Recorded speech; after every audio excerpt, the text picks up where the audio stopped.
So just before we get going, I want to thank everyone for attending. I can guarantee this one's going to be an exciting one. I've been speaking with Paul, Adele and Will in sort of the days leading up to this event.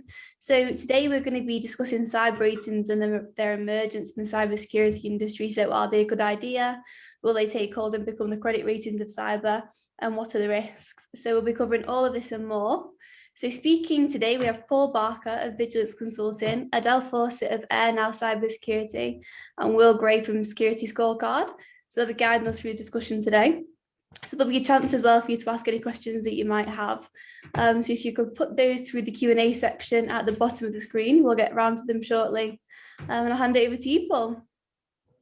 Thank you, Holly. Thank you. So this was an interesting one because 2 or 3 weeks ago, I was doing another episode of the Cyber Lounge and talking to Burhan, and we were just talking about how things were evolving in the marketplace and how we needed to look sort of more broadly than the traditional solutions, as we move forward. And I mentioned cybersecurity ratings, and Burhan just popped up and said, "Oh, that was new to him." So it sort of occurred to me that there would be a really interesting topic, and certainly by the interest we've had so far, it would seem a number of you sort of finding it an interesting thing to come and learn a little bit more about today. So, as Holly mentioned, we've all felt, the pain of managing your credit rating, whether that's from when you applied for your first credit card or your first mortgage, but, we all instinctively appreciate the value in maintaining that sort of good credit status so that we can,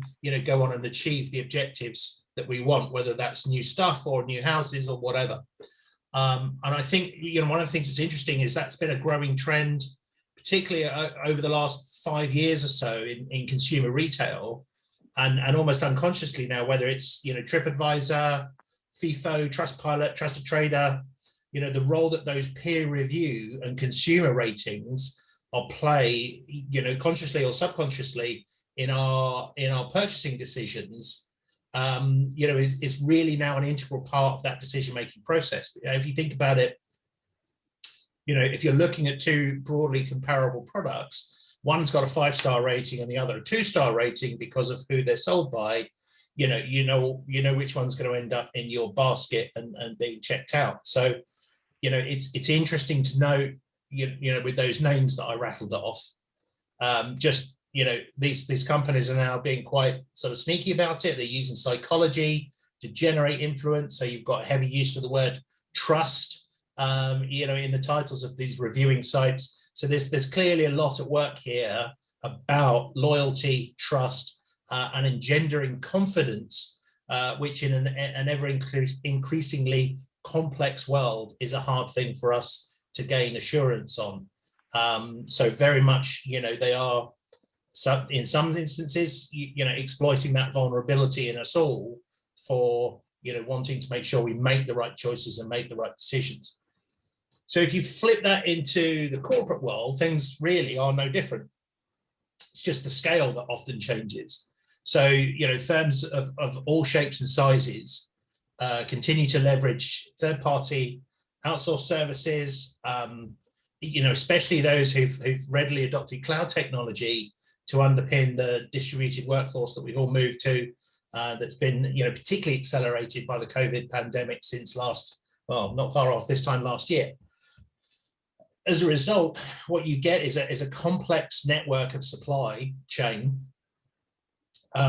because, just because you're outsourcing services to, or you're getting a third-party provider to provide services to you, you don't necessarily have the transparency of who they're then subcontracting and to third, fourth, fifth party, and so on. And this presents, an increasingly significant stretch of control reach, certainly of transparency, but irrespective of how complex that chain becomes, the risk is still owned by the originating firm. So, the end customer who's receiving the services is still responsible for the risks that occur all the way through that service chain. And that's something that, as we move towards, certainly in the financial services world, operational resilience and cyber resilience sort of regulation, and increasing concern from the ICO, these become far more critical decisions and far more complex worlds to stay in touch.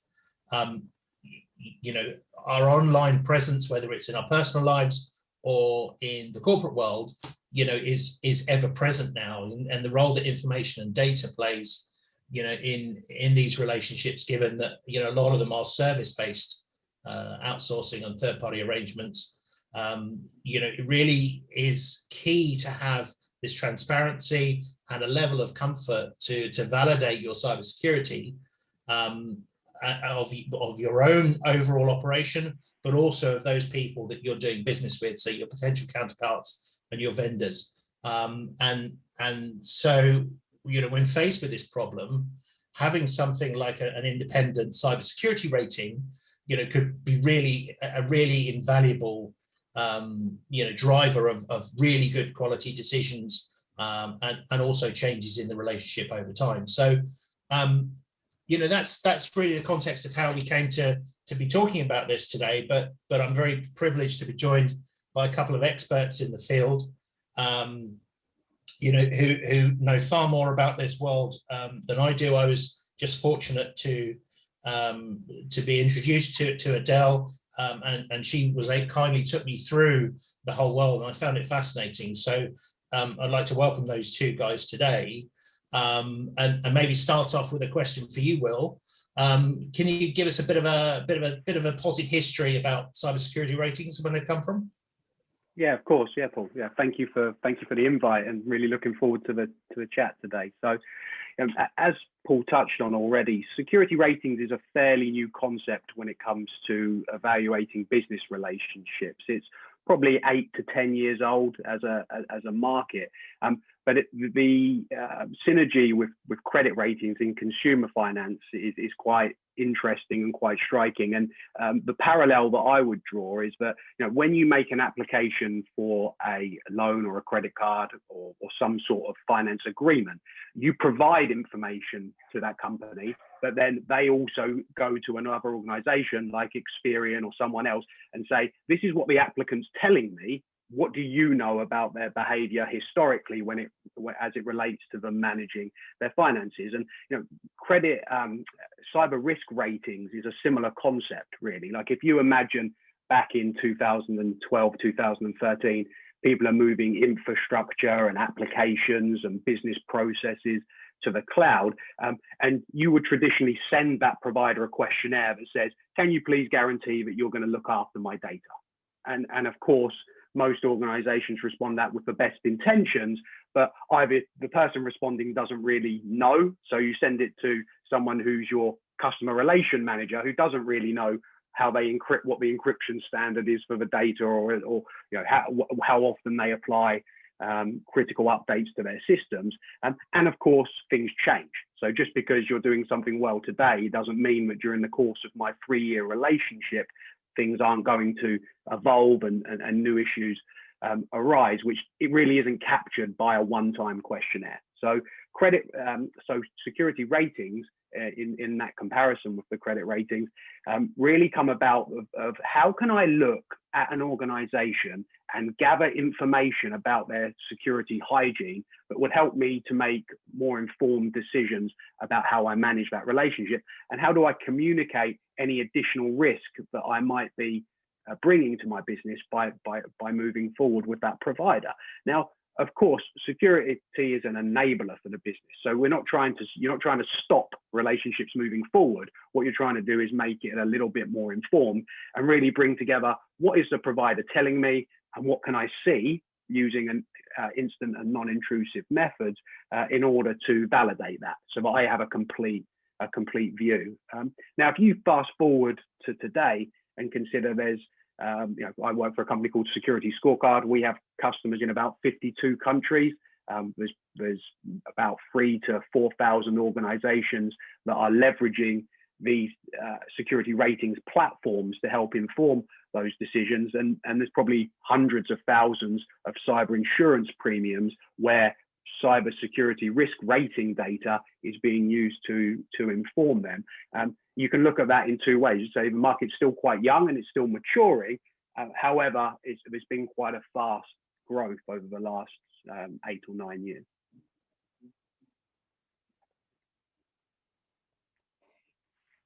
There we go. And Adele, what about, I know you particularly focus on a lot on the UK market. What's your experience of, the awareness and the extent to which, firms are hearing about this for the first time or quite used to the concept?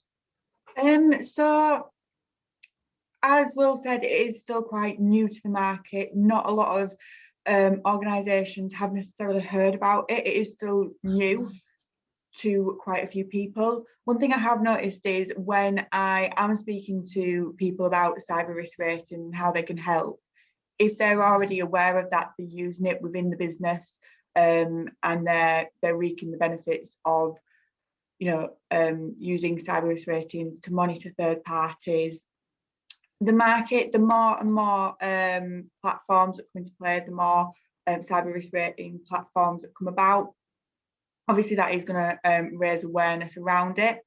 One thing I have found as well that is quite interesting is the other month, I'm not sure if this is just because I already am aware of cyber risk ratings as a platform, as a solution, is there are platforms coming around now, not just for organisations to use as third-party risk, not just for organisations to use for themselves, but there's platforms targeting cyber risk ratings to organisations like mine, consultancies, saying use this platform to ensure you're targeting your prospects with the right products. So with the awareness growing, the people and organisations are definitely getting more creative with how we can use them and utilise them, not just within their own cybersecurity, but marketing it as well. So it's quite interesting to see how it is growing and how it is being utilised as a tool within today's. And maybe this is to both of you. Are there any industry trends? Are there particular industries or sectors that seem to be further along in the sort of maturity and awareness, or is it hard to call certain areas? I think from my knowledge, banks were probably one of the first ones in there, but I think it sort of depends on their, not necessarily industry, it's just down to each individual company's frameworks or tools that they need in place. So yeah, that's just from my knowledge there. Yeah, I'd agree. I think generally the finance sector tend to be a bit more earlier adopters of these types of tools. I think they have an awareness around operational resilience, and they have quite frankly, the budgets and the people to invest in kind of more forward-thinking technologies, and I think regulations, of course, is the other part of it. You look at things like the PRA paper that was released in 2019, I think, for implementation the end of this year, that talks about the need to build a list of your outsourcers. I think they even use terminology in there that says something along the lines of online real-time reporting tools are encouraged for managing the risk of your suppliers. So that clearly drives things. But as Adele said, really anyone that has a large or complex supply chain, or who outsources a lot of their business functions, are generally the sort of organizations that will adopt security ratings. Okay. And you talked earlier, well, about that sort of the independence and the ability to get that external view. What actually goes into, what sort of information drives a rating?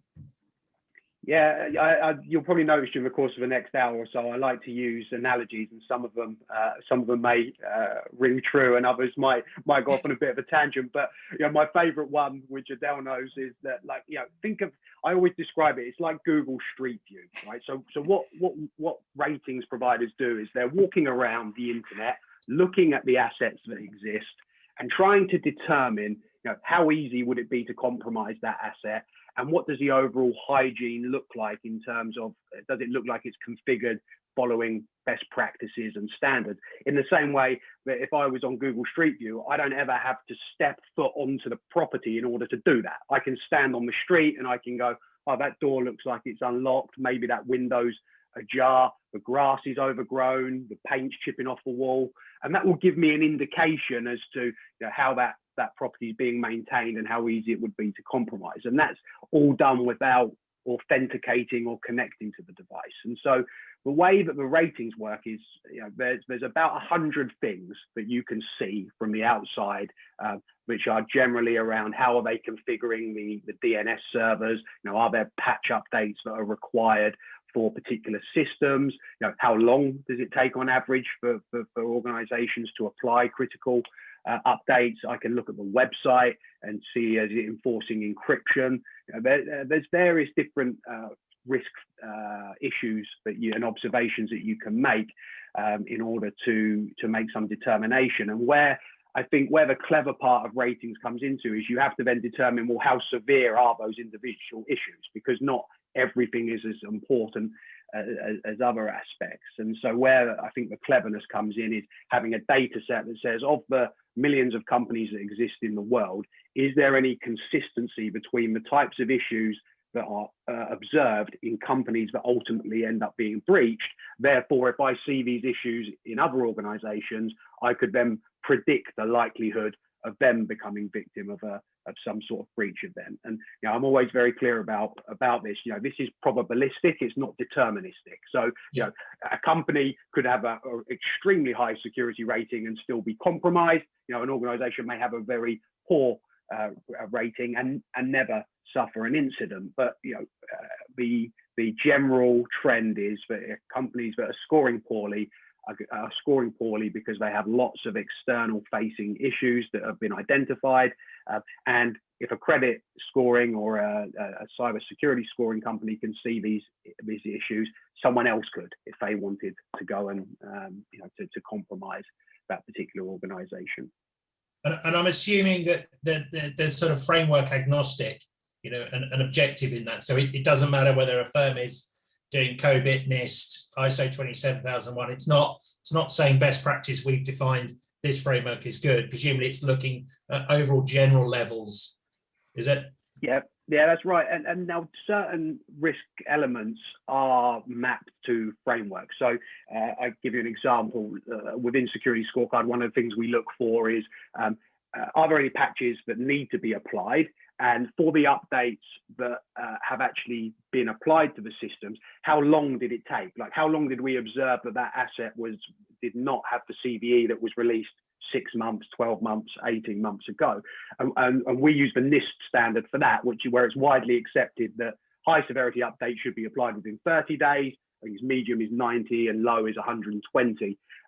And so there's those types of standards that are built into the scoring. OWASP would be another example, like some of the application security things that are looked at generally will map to the OWASP standards and kind of best practices. But you're right, the scoring is independent of those frameworks. And I think a question actually come in on the Q&A from someone that was asking about that and saying, like, how do you get consistency in this? And the truth is there isn't a single body that's responsible for security ratings in the same way there is credit ratings. But there are standards. So there is something called the FAIR standards, which talks about the tenets that should be involved in a score. And for a rated company, there are certain things that they should expect from the company that's rating them. So there are widely accepted standards even though they haven't actually been enforced through any sort of policy. But should that be something that people who are potentially looking for a solution provider for this should be checking to see evidence or attestations that those standards are being applied? Because presumably if they are standards, you could have the opportunistic, make a fast buck ratings firm just trying to come in and do volume by kind of circumventing those standards. So, is that something that you can, demonstrate, transparently to people? Yeah, there's the whole concept of trust and transparency is actually what sits in that FAIR methodology. So some of the points and I won't remember them all, but some of the points they're making that is that any security ratings provider should provide the score for any given company that requests it, regardless of whether they're a paying customer of that service or not. So, if you're going to rate me without asking me, you should also then provide me that information about myself for free of charge. And then you should also be able to understand the rating model. So one of the big things they talk about is you can't make this a black box. And even with your credit rating, like sometimes you look at your credit rating, or I do when I'm about to change my mortgage or something, and I look at it, I'm like, I don't really understand what 937 or and I'm being generous to myself. Normally it's less than that, I think. But what does 937 actually mean, and how do I get from 937 to where I want to? And that's a big thing in security ratings, is not making this a black box. Like I can agree or disagree with the score. That's completely up to me as the rated company. But at least I need to be able to understand it. You need to be able to explain to me logically, like, these are the issues we saw. This is why we've weighted them as a high, medium, low severity. And that's how you've ended up with this overall scorecard that is a reflection of of cyber risk. So that's Adele, if you, in very much the sort of same way as if you don't like your 937 that Will's bragging about, and you want to get up to 999, you can look on Experian and it'll tell you certain things you can do, as well as looking outwards at your third party and supply chain, how to what extent can you use your rating to actually give you an indication of where you might need to redirect resources and bump that rating up a bit? So I think that very much depends platform to platform, depending on what their rating categories are. But as Will said, you're able to understand it. So it literally lays it all out there for you. From the ones that I've seen quite a few companies being rated, and you're able to see the issue, and it will take you to the direct link of that issue, and it'll give you a remediation plan as well, advice on how you can solve that issue to then boost your own score if needed. You're able to, because it's cybersecurity ratings are a continuous thing, you are continuously being monitored.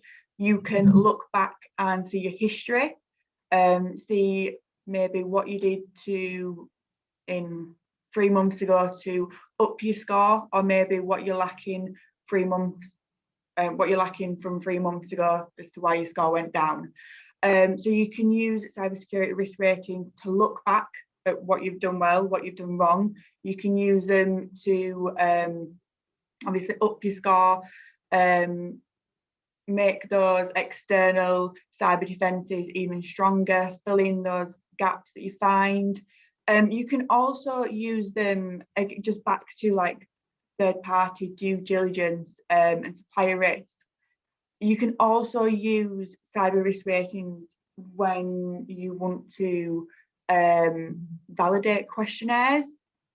So obviously questionnaires are still quite a common way of conducting due diligence. So when you receive questionnaires maybe based around ISO, PCI frameworks, cybersecurity risk ratings actually are able to validate some of those responses that you get back. So because of that, sometimes questionnaires can be quite subjective, whether you're the one interpreting the response or putting the response down. Cyber risk ratings take what information they can from the information they've gathered, whether that's standing on the street looking at the house. They take what they can and they give evidence. Okay, yeah, we can validate that response. Here's the evidence, or actually what they're saying isn't true because we can't see it here, which is so you're not putting it out there as an alternative to conducting a due diligence exercise, but it's a great way of validating your due diligence. And then keeping that rarely is that due diligence then repeated with the sort of frequency that rating would be. And the other thing that really occurred to me in what you were saying is for those firms who are more heavily regulated, there's a huge opportunity there to use that reporting capability to, meet with the regulators and say, well, look, this is where we were a year ago, this is where we focused, and this is where we are today, and here's the roadmap of where we still want to get to be in our ideal position. And that can help you to both validate the budget that you've spent back to the board, but also to explain, the roadmap of the journey ahead. So, there seems like, that's not an opportunity you get just by doing your third-party vendor management. What's really good as well, sorry, is when you are sort of presenting to the board the roadmap of where you are and where you want to go, you can also include maybe the score of your competitors, so you can give, it can either look good to the board or bad to the board, but you can compare yourself to competitors and just say, look, we're here compared to this person, but we're going to be here because everyone wants to look better compared to their competitors, don't they, at the end of the day? Well, from a board's perspective, I think that's a really valuable perspective, because I know from boards that I'm part of, you're always looking for that. Everything is a cost benefit analysis. Everything is a decision of what risk am I prepared to take for the objectives I want to achieve. And it's sometimes difficult, particularly with the cybersecurity budgets are so big, to understand, really, how much is this going to move the dial, and are we doing something different from the rest of the market? Now, there's obviously a massive opportunity by doing something different from the market, which is why we're seeing a lot of challenger firms coming through. But for a certain, a decent majority of firms, playing in the pack is at least a safe place to get to a certain level. Yeah, exactly. Yeah, one of the ways it was framed to me before by an organisation was they get asked this really annoying question sometimes of, is our security good enough, by non-security people within the organisation. They're like, well, good enough is so subjective, it's really hard to quantify, but maybe one of the things I could do is at least say, well, I can tell you that our security rating is here and our top 5 or 6 competitors rating is about the same or it's worse. So you might consider that therefore means our security is good enough, or maybe theirs is up here and ours is down here. So perhaps that means we're not good enough. And again, it's not an absolute thing, but it's a good benchmark. Everyone likes to benchmark themselves against similar organizations. Well, that's it. And you put yourself back in the shoes of the third-party service provider. If you find that you're losing pitches, you're losing business to other firms, that's another way that you could see, because whether or not, there is that difference between reality and perception. But, at the end of the day, these ratings are derived from open source intelligence. And so it's how other people view you, and whether that is just a misconception that needs to be addressed, or, it's a simple flicking of a switch on a system, or it's something more fundamental. It's good to at least have that understanding of why, firm X is potentially, winning a load of contracts if their rating's 30 points higher than yours, for example.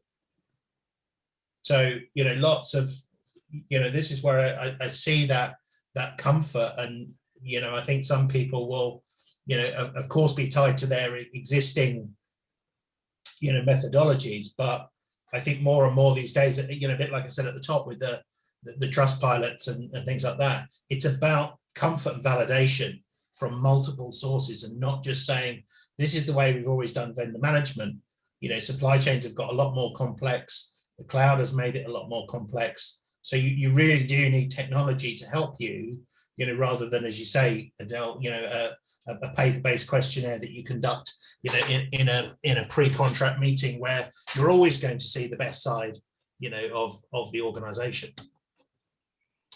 I see we've got quite a few questions that from the audience. So just before we go back over to Holly for Q&A, I just, it's again continues to be a fascinating subject, but I just want to bring us all the way back to the kind of beginning of this, which is, when we first put out about doing this episode, we kind of pinned it around this statement from Gartner, that by 2022, cybersecurity ratings will become as important as credit ratings when assessing the risk of existing and new business relationships.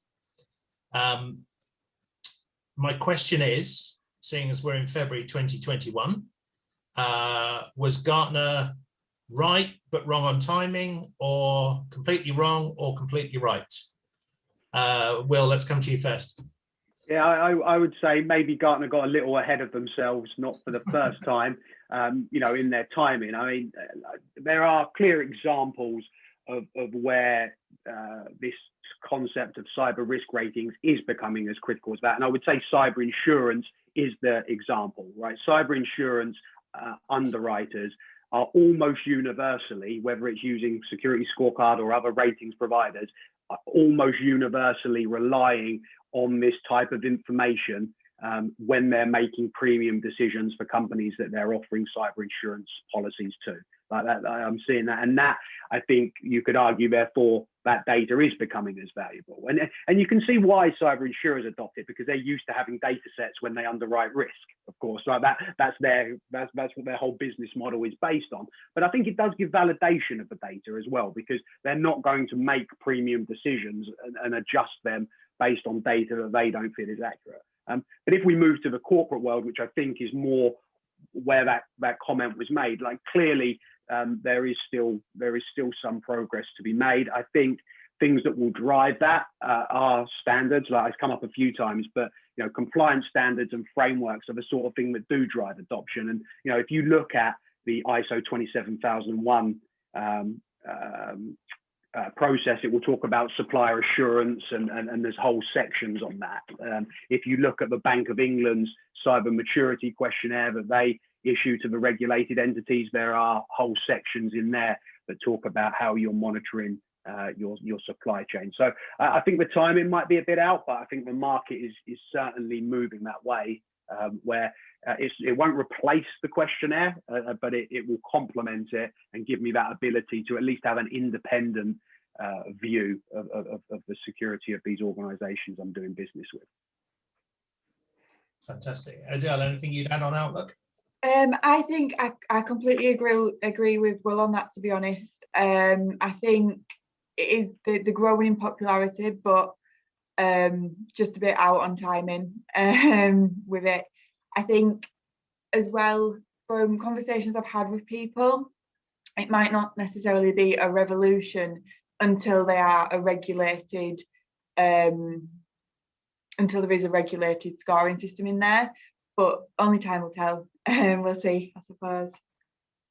And I guess it's one of those things that adoption level by the cyber insurance market is probably, you know, one of the catalysts that's going to drive the rating systems towards that, you know, more recognized and regulated status.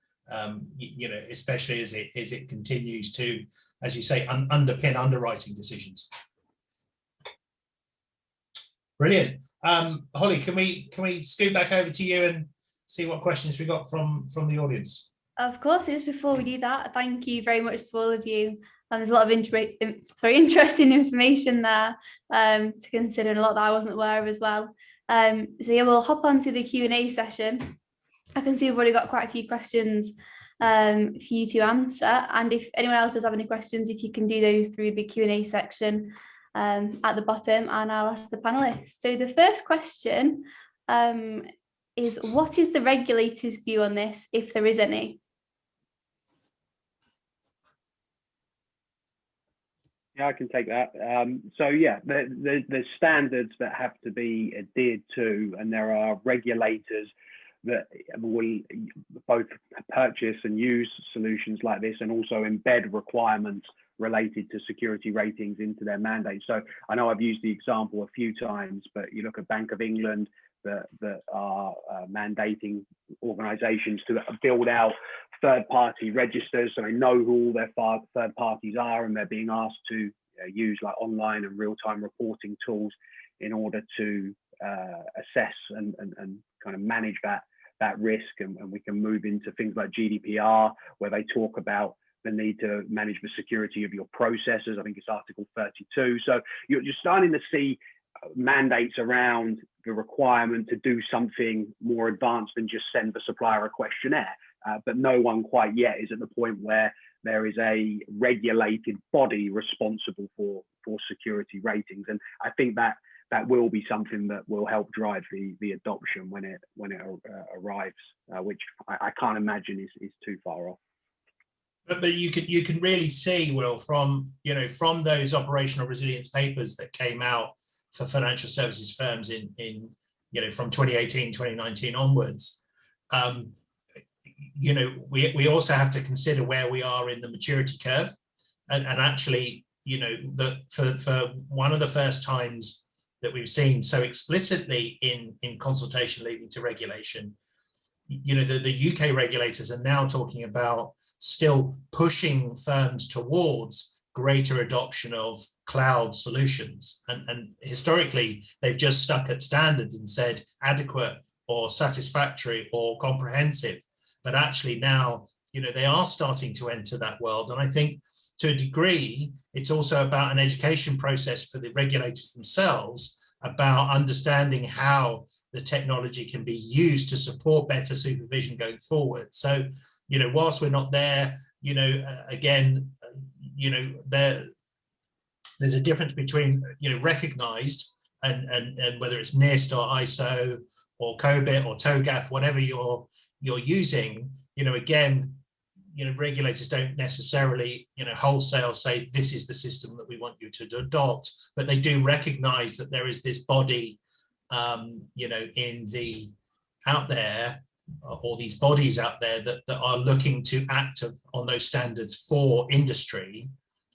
Regulation for me should be the last resort, is if the industry cannot self-police and hold itself to an appropriate level of integrity, then regulation is required. But I think it's quite a passive view to just sit back and say, well, let's not bother about this until the regulator tells us to do it, because we've seen that things get more expensive when it comes to that point.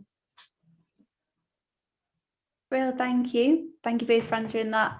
And the next question is, how is this different to the due diligence that we currently carry out?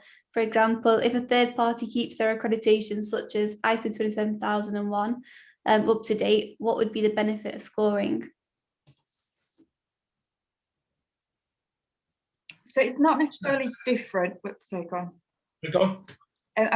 So it's not necessarily different. It works nice hand in hand, but it is different, but it works nice hand in hand. It validates those results. Obviously, ISO, you have to send out the questionnaires. It validates those results that you get back. It validates their response. It uses information that you can gather during the scoring system to say, yes, they're actually doing that, they're keeping up with that. And it makes it a lot more streamlined as well. Certain platforms can potentially have add-ons or focus more on governance and compliance and following standards. So they have add-ons to be able to send out those particular questionnaires and then integrate it directly with the scoring system. So they just work together quite nicely instead of taking it over. I think it's also fair to say that there are two types of firms that get ISO 27001 certification. There's the ones who go into it wholeheartedly and with all of their values and ethos behind it and really live and breathe the framework. There are, however, companies that do the minimum you need to do to sustain the accreditation to keep the badge on your website. Doesn't necessarily mean that on an ongoing basis you're putting the right effort in the right places, because the ratings have that, I'm assuming, have the ability to perhaps be a little bit more dynamic, and every year that we move forward since 27001 was published, it is becoming stale until they issue a refresh. So I think there's about that, some things will change as a point in time, other things will change more dynamically in the meantime. As Adele said, it's about that combination of maintaining that assurance between those points of formal refresh of a framework. Yeah, and just add one final thing on that. It's the point, isn't it? It's the biggest the reason that ratings complement the questionnaire so well is that the questionnaire is point in time. The idea of a rating is it gives me a view either historically, like generally, do they maintain a pretty good posture or do they not? And then forward looking, it means that once I've filed away that questionnaire response and I'm in 2 years into a 3-year contract with that organization, if something changes but materially impacts the risk, then I can take an action. I can move on that. I don't just wait until I reassess them further down the line, by which point they may have already had an incident and it could be too late. Well, thank you very much. So the next question is, how do you suggest Security Scorecard may be mapped into the third-party review process? Yeah, I can take that one. So it's the right question, because of course the Security Scorecard is not going to replace your third-party due diligence program. Absolutely not. Like, Security Scorecard plays a role in the overall framework, and the customers that seem to get the best value from the platform will generally use it at a couple of different points. It will be used when the vendor's onboarding, so send them the questionnaire, also look at them in the system, determine, is there a good correlation between the two? Do they seem to match, or is there any contradiction? And if there's contradiction, perhaps I then go and do a little bit further engagement. And then where it's critical suppliers, so critical can mean many different things to many different people, but let's assume that critical supplier means they have access to my network, I share sensitive information with them, they host a platform perhaps that I'm reliant on for my day-to-day operations, or I spend a certain amount of money with them. I probably also want to know if that situation changes, and so whether ratings would fit in is that ongoing due diligence of those suppliers, that if there's a breach or an incident, are going to have a material impact on me. Thank you very much. So the next question is, how do cybersecurity ratings integrate with certifications, standards, and third-party attestations? A lot of organisations deliberately alter their footprint to take advantage of security by obfuscation of their footprints on the internet. That practice would skew the probability in their calculation, wouldn't it? Arguably, yes, but the point is that what that would do is raise a flag, because you'll have a disparity, arguably, between some of your other third-party due diligence and the results that you get from the rating. So, actually a misalignment between the two is as valuable, if not more valuable, than a validation of a green tick in both boxes. So, when you look at it from that point of view, what that would force you to do is to then have that conversation with that organization and challenge them on why are they obfuscating their footprint. If it's for legitimate reasons and you can understand it, then arguably you can, in that instance, discount the rating. But at least you've got the transparency that that's a deliberate technique that they're adopting, rather than it being a gap that they've missed. So, I don't think you're not always looking for things to agree. You're looking for areas to ask better questions, of these relationships, rather than, do you, pinky swear that you're doing the right thing, right? You need more than that.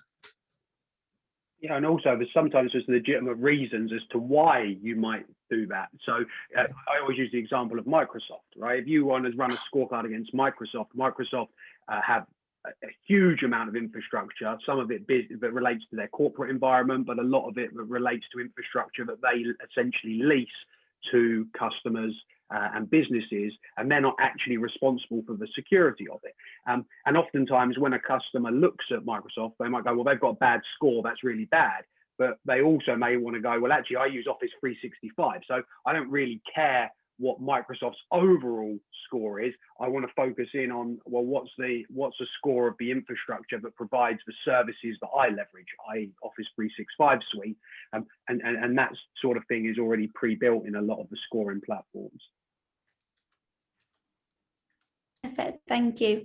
So the next question is, credit rating agencies need to be accredited by the ECB and other regulators. This is a result of the credit crisis in 2008, but this ensures the quality and the visibility of the rating process. Is this going to happen in cyber as well?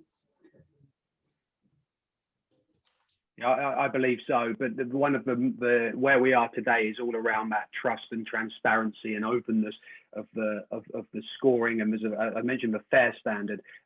For anyone that's interested, if they go to, we have a public website which is trust.securityscorecard.com, and on there you would get a link out to the FAIR standard, which is the regulation that people use at the moment. And then you can also get more insight into exactly how the scoring methodology works, like what the underlying algorithms are, what sort of issues are assessed against. So coming back to that question, in the absence of there being a core body that regulates this, I think the next best thing is to have complete openness and transparency around how things are being calculated. And as I mentioned, if you go to that trust.securityscorecard.com, then you'll be able to get access to all that information.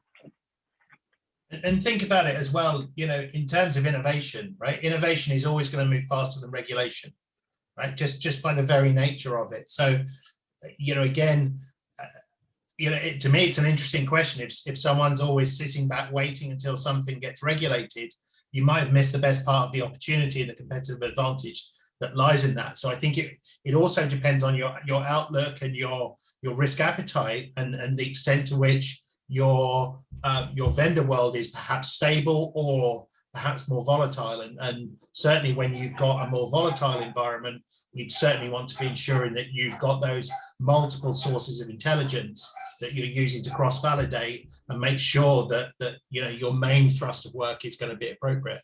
And I really don't believe we all need to sit back and wait for the regulator to tell us what to do. Those kind of days of the 90s are gone. Well, thank you. So the next question, without some kind of a gold standard, I do not see them to be anchored in regulation, which would actually be great for acceptance. I think Paul touched on this a few times. It's like the market, there's more of a market driving the adoption at this stage than necessarily the regulations. The fact is that thousands of organizations are using ratings to make business decisions, and ultimately, therefore, that kind of drives other organizations to come along. Thank you. So the next question, do you have any technical details on the benchmarks, like what has to be checked to get points? Yeah, I sound like I'm doing a continuous advertisement for that website, but honestly, it's on there. There's a trust.securityscorecard.com. There's a 28-page, I think it is, white paper that absolutely breaks down the 100 or so issues that are looked at, how they're weighted against each other, the frequency that they're scanned for, and also how long it takes once you've fixed issues for those particular things to age off the scorecard, and so for your score to improve. So yeah, it's really all on there, and I wouldn't do it justice trying to bring it to life just now. Thank you. Is there an overview of what customers would see when they click the seal/button on my website? So yes, so you can. So I mentioned this earlier. Part of the standards is around everyone having access to their own scorecard free of charge. So you can do that, and I'm sure Adele can share with you the link to share with everyone after the webinar. So you can just go and visit this link that we'll send to you, and you can go and get that. Like, that's completely free of charge. It's not there's no obligation and whatever. It's not. It's completely entitled for you to go and click that button and actually see what we say about you. It will give you the summary scorecard, which gives you an overall grade, the different gradings on the risk factors, how you compare to your peers at an industry level. So yeah, absolutely, that's all available to anyone. Brill. So how often will the rating be monitored or updated? Is it going to be live data or carried periodically? So the way that we work is that you'll have a fully updated scorecard every month. But because we're a passive and non-intrusive system, and we don't want to become a pest, we don't look at organizations and assess them for all 100 issues at the same time. They're done on a rolling collection cycle, which means you might see changes on a daily basis. You'll certainly see changes on a weekly basis, but it takes about a month to have a fully updated scorecard across all of the issues.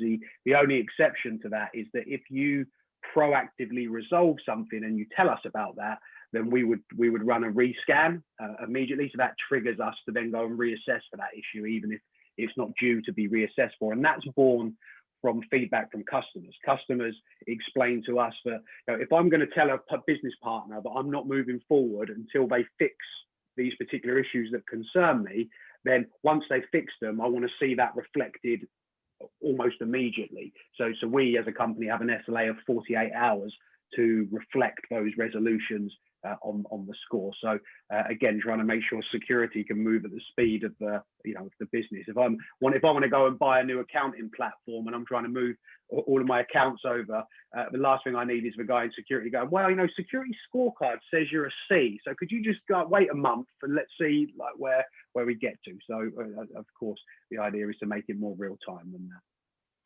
Bill, thank you. And the last question from Ralph.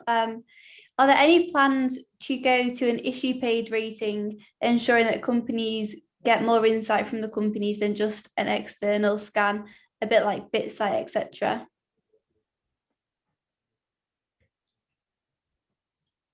I don't mind taking the question. I was just waiting to see if I was doing, if I would just go too eager and other people had something to say. So it's interesting you bring that up because there's two elements to it. So yes, of course, underneath all these summary issues is the absolute detailed findings of like, what is the evidence? You're saying this certificate is expired, but which certificate authority have you checked that with? When did you last check it? Like that kind of thing exists. And then to come back to the questionnaire side of things, Security Scorecard also has a questionnaire component. So that's how much we believe the questionnaires are still valid and required.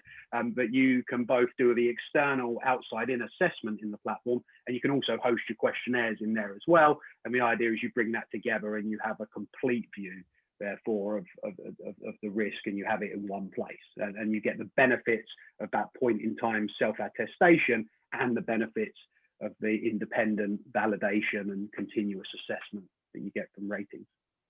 Thank you. And the next question: how to explain an organisation about cybersecurity insurance? Because I, as a digital forensics person, had to make them understand about this while making the final report, instead of being asked all the irrelevant questions by the organisation. I think that one's probably a bit tangential for what we're talking about. I mean, obviously, firms increasingly will take up cybersecurity insurance. Although I think there was a report I read late last year, said only 20% of firms, are currently taking up cybersecurity insurance, and yet 80% of firms within a 12-month period will suffer some form of breach or attack. It's a complicated marketplace where, some people have a trust issue about cyber insurance as to, by the time you read all the small print, would it ever pay out? I think, there's always that kind of noise in that space. But I think, again, it's a maturing market sector within insurance. And as everything that we use, from phones, fridges, washing machines, photocopiers, fax machine, everything is connected via the internet of things. So it's probably going to become a much more significant factor within both cost and also part of the risk mitigation strategy for many firms. And it's then that the extent to which things like cybersecurity rating could be influencing your premiums, or if you find that your premiums are too high and you then take a look at your rating, it could explain, in the same way as your car insurance, there's always ways of improving it to bring your premiums down and ensure you're getting the appropriate kind of cover. But that, I think cybersecurity, it'd be great to hear someone from the cybersecurity insurance world come and do an episode of the Cyber Lounge. I think that would be interesting for a lot of people, but probably less one for today. Definitely, Brill. So what is the scope of the scorecards? Are they Great Britain, EU, or global? World domination. Thank you. And Peter asks, can we paste a link to the white paper? So I can do that. Brill, I think we can send that out with the recording as well. The world domination was slightly flippant, but I think it's fair to say that would it be fair to say that the US is probably the most mature market for ratings at this time? Yeah, I would say so. The US is the most mature, and then in Europe, I'd say UK, Germany probably are fairly mature, and then as you move out towards the Middle East, I'd say they're a little bit further behind. But in terms of scoring companies, it doesn't really matter where they are. That's the fact is every organization has some sort of online footprint these days, even if it's a small one. So the scope of the companies you wish to assess can be as broad and as you like, and it can be very small organizations up to the very large multinationals. But yeah, certainly US is leading the way, I would say, from an adoption perspective. Thank you. And the last question now. So if somebody has a low rating or a company has a low rating, could that make them a target for attackers? I wouldn't necessarily say it would make them a target. You can have a high rating and still be breached. Back to probably Will's analogy of Google Street View, really. If you're walking down the street and you see a house that's got a door that's unlocked, that house is probably more likely, someone would be more likely to target that house. So it's not for definite, but it's not, if that makes sense. For the sophistication of cyber attackers, I mean, I think the important thing is this is based around open source information. Okay, so this is not, if there was something to do with the rating being influenced by a chat with the CISO or confidential information within the firm, but this is not. This is stuff that is, any script kiddie would be able to go and look at a particular firm and look at a number of the pieces because it's publicly available information. It's about the outward perception of your cyber profile and your cyber footprint to the rest of the world. So, I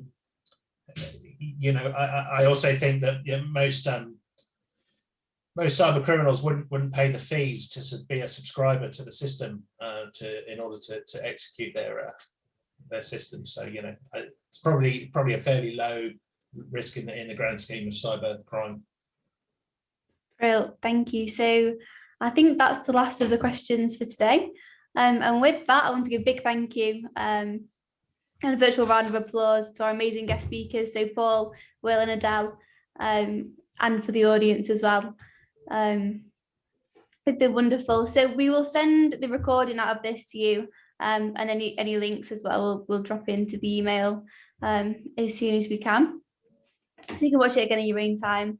And a quick shout out to everyone that is watching this on the recording.